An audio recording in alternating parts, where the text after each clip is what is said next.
2026 April 30న బుధుడు తన రాశిని మారుస్తున్నాడు. బుధుడు కుజరాశిలోకి ప్రవేశించడం వల్ల మరింత శక్తివంతమవుతున్నాడు.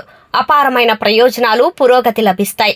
బుధుడిని తెలివితేటలు, వాక్చాతుర్యం, వ్యాపారం, సంభాషణకు కారకుడిగా భావిస్తారు. ఆ తర్వాత బుధుడు మేషరాశిలో సంచరిస్తూ ఇతర గ్రహాలతో కలిసి ఒక శుభ రాజయోగాన్ని ఏర్పరుస్తాడు. జ్యోతిష్య శాస్త్రంలో బుధుడు ఎంతో ముఖ్యమైన గ్రహంగా పరిగణించబడతారు. దీనిని సౌర వ్యవస్థలో రాకుమారుడిగా కూడా పిలుస్తారు. ఈ బుధ గోచారం అన్ని రాశుల వారికి ప్రత్యేకంగా ఉంటుంది. కానీ 4 రాశుల వారికి చాలా సానుకూలంగా ఉంటుంది. అందులో మొదటి రాశి మేషరాశి. మేషరాశి వారికి బుధుడు 3, 6 భావాలను అధిపతిగా ఉన్నాడు. ఈ రాశి నుంచి లగ్న స్థానంలో ప్రవేశించనున్నాడు.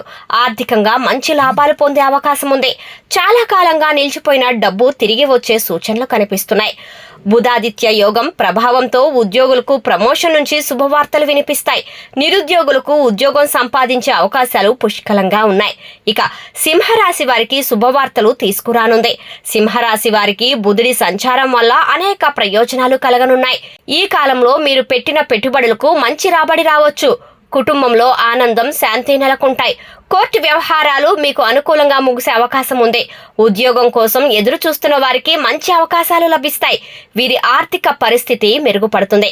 ఇక తులారాశిలోని 6వ ఇంటిలోకి బుధుడు ప్రవేశిస్తాడు. ఇటీవలి కాలంలో ఒత్తిడిని ఎదుర్కొంటున్న తులారాశి వారికి ఉపశమనం లభిస్తుంది. వీరు తీసుకునే నిర్ణయాలు సానుకూల ఫలితాలను ఇస్తాయి. ఆలస్యమైన పనులు పూర్తవుతాయి. ప్రేమ జీవితం సంతృప్తికరంగా ఉంటుంది. ఈసారి ఎక్కువ కష్టపడినా ఫలితాలు తక్కువగా ఉండే పరిస్థితి ఉంటుంది. ఇక ఆఖరున కుంభరాశి వారికి ఆరోగ్యం మెరుగుపడే అవకాశం ఉంది.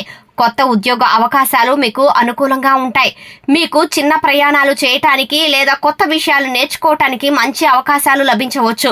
కానీ మితిమీరిన సూటితనం నివారించండి. ఈ విధంగా బుధ సంచారం కొన్ని రాశుల వారికి కొత్త అవకాశాలు, పురోగతి, ఆనందాన్ని తీసుకురానుంది.